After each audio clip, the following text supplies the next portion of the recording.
बिस्मिल्लाहिर्रहमानिर्रहीम। अस्सलामु अलैकुम डियर स्टूडेंट्स।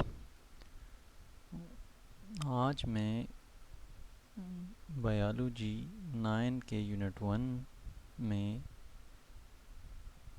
जितने भी डिफिनीशंस हैं उसको मैं रोज़ाना 3 3 4 4 5 5 इस तरह रोज़ाना एक एक वीडियो में डिफिनीशन कवर करूँगा। उसको मैं डिफिनीशन मैंने लिखा भी है, आप इससे स्क्रीनशॉट भी ले सकते हैं, लिख सकते हैं भी, और आप इसको मैं इसके आपको सामने इस इधर एक्सप्लेन भी करूँगा एग्ज़ाम्पल के साथ। आप इस पे बिल्कुल समझ जाएंगे। तो आइए स्टूडेंट स्टार्ट करते हैं। मैंने इसको आपके लिए बहुत मेहनत से लाया है, तो इसलिए अगर आपको ये पसंद आए तो मेरा चैनल नया है, सब्सक्राइब कीजिए ताकि मैं आपके लिए और भी इस तरह के डिफिनीशंस हैं जो आपके लिए ला सकूं। किस किताब में हर यूनिट्स के जितने भी डिफिनीशंस हैं मैं आप लोगों के लिए एक एक लाऊंगा, लिखूंगा और आपको इस साथ एक्सप्लेन भी करूंगा। इसके अलावा अगर किसी को मतलब जितना और भी डिफिनीशन याद है, मतलब मैंने और इसके पता नहीं कि कहाँ मिलेगा, तो वो आप मुझे कमेंट बॉक्स में लिख दीजिए। मैं इसके अगले वीडियो में उस डिफिनीशन को आप लोगों के सामने लिखूंगा और एक्सप्लेन करूंगा। अच्छा, हम स्टार्ट करते हैं डिफिनीशन बायोलॉजी 9th के यूनिट 1 में। पहला हम तो बायोलॉजी को क्या है, बायोलॉजी क्या है। The word biology has been derived from two Greek words. मतलब ये जो बायोलॉजी का वर्ड्स है ये दो लफ्ज़ से बना है। Bio mean life or living things and logos mean study, knowledge और थॉट्स।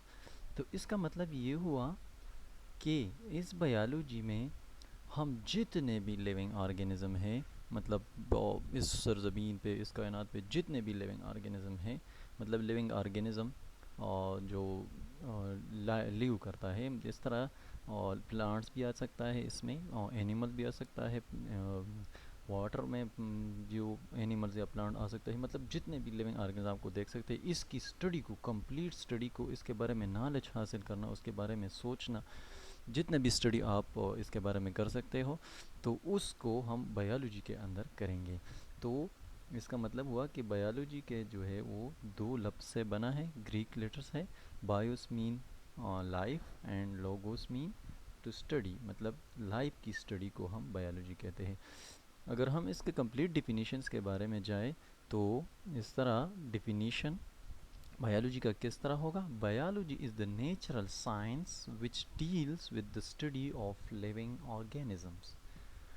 बायोलॉजी एक ऐसा साइंस है, नेचुरल साइंस है, जिसमें हम लिविंग ऑर्गेनिज़म के बारे में स्टडी करेंगे।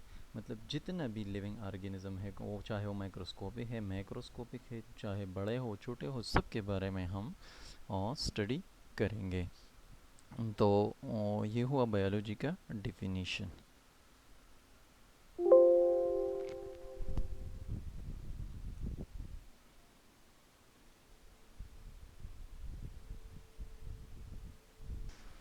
अब जो है बायोलॉजी तो बहुत वास्ट फील्ड है, तो अभी हम इसके उसको मुख्तलिफ ब्रांचेस में डिवाइड हुआ है।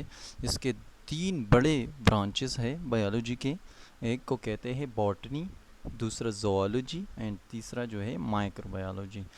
तो हम ये 3 जो है वो मेजर ब्रांचेस है। इसके अलावा फिर बायोलॉजी को फर्दर बहुत सारे ब्रांचेस में डिवाइड हुए हैं। तो पहले हम इन 3 ब्रांचेस को डिफ़ाइन करेंगे और इस मतलब क्या है हम इसके बारे में पढ़ेंगे। Botany, what is botany? The study of plants. Botany जो है वो बायोलॉजी का एक ब्रांच है, और इसमें हम जितने भी प्लांट्स है इस यूनिवर्स में, इस कायनात में, चाहे वो इक्वेटिक प्लांट्स है, पानी में पाया जाता है, चाहे वो ज़मीन पर है, चाहे वो पहाड़ों पर है, चाहे वो किधर, चाहे वो एलजी है, चाहे वो जितना भी प्लांट्स है, हम ये सब, पंजाई है, ये सब हम बॉटनी में पढ़ेंगे। तो स्टडी ऑफ प्लांट्स, प्लांट्स के लाइफस्टाइल, प्लांट्स के स्ट्रक्चर्स वगैरह सब हम जो है वो बॉटनी में पढ़ेंगे। इधर दूसरा ब्रांच जो मेजर ब्रांच है वो ज़ूलॉजी है। जो इसका उलट है, मतलब zoology is the study of animals.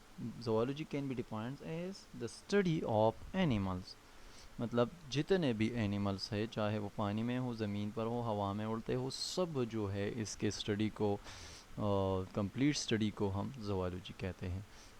तीसरा जो ब्रांच है इसको हम माइक्रोबायोलॉजी कहते हैं। माइक्रोबायोलॉजी जो है, माइक्रो मीन स्मॉल, माइन्यूट, बिल्कुल छोटा।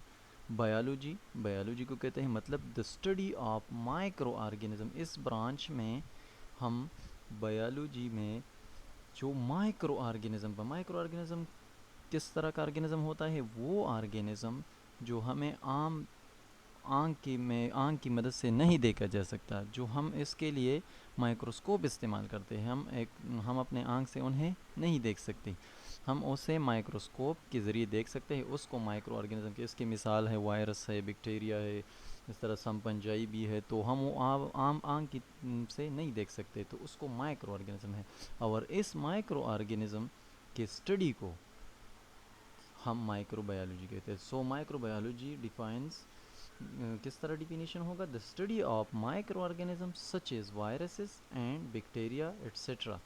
इसमें फंजाई भी कुछ आ सकता है, यीस्ट वगैरह जो है वो माइक्रोस्कोपिक है, तो इसको हम माइक्रो बायोलॉजी कहते हैं। अच्छा, एक और चीज़ हम बायोलॉजी में स्टडी करेंगे, स्ट्रक्चर। बहुत बार बार इस तरह हम जब ब्रांचेस पढ़ेंगे तो स्ट्रक्चर, बायोलॉजी में स्ट्रक्चर का क्या डिफिनीशन है, जिस तरह बार बार हम पढ़ेंगे स्ट्रक्चर ये स्ट्रक्चर वो, तो हम बायोलॉजी में स्ट्रक्चर की जो डिफिनीशन है उसे समझेंगे और पढ़ेंगे।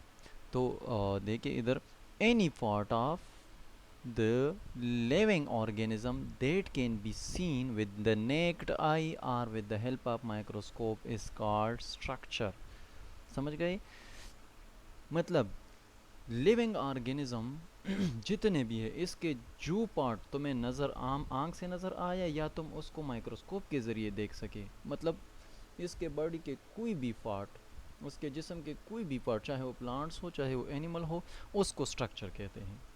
सही है, तो स्ट्रक्चर को समझें, स्ट्रक्चर इन बायोलॉजी, स्ट्रक्चर को समझें। स्ट्रक्चर क्या है, any part of the living organism, हर वो हिस्सा लिविंग ऑर्गेनिज्म का जो हम चाहे वो हम आम आंख के ज़रिए देख सके या माइक्रोस्कोप के ज़रिए देख सके, तो हम इसको स्ट्रक्चर कहते हैं। तो अभी ये मुकम्मल हो गया स्ट्रक्चर का।